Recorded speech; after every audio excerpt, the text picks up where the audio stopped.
છોટાઉદેપુરના જિલ્લા કલેક્ટર ગાર્ગી જૈન દ્વારા સંખેડાની વારસાગત હસ્તકલાને નવી દિશા અપાઈ રહી છે।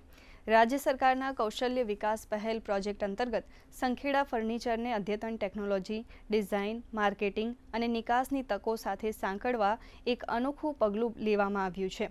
આઈટીઆઈ અમદાવાદ ખાતે 6 દિવસીય કસ્ટમાઇઝ્ડ વર્કશોપનું આયોજન કરવામાં આવ્યું હતું, જેમાં સંખેડાના 27 પ્રતિભાશાળી કારીગરોએ ઉત્સાહભેર ભાગ લીધો હતો।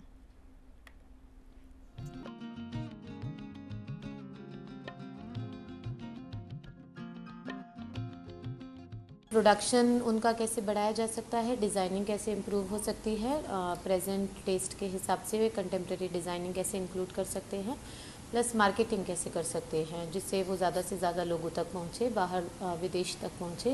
ये तीनों कंपोनेंट्स उसमें इंक्लूड किए गए थे और इस ट्रेनिंग का आयोजन national institute of design, Pidilite advance wood working centre जो अहमदाबाद में है और KSU द्वारा आयोजन करने में आया था और 25 आर्टिसंस की ट्रेनिंग इसमें की गई थी।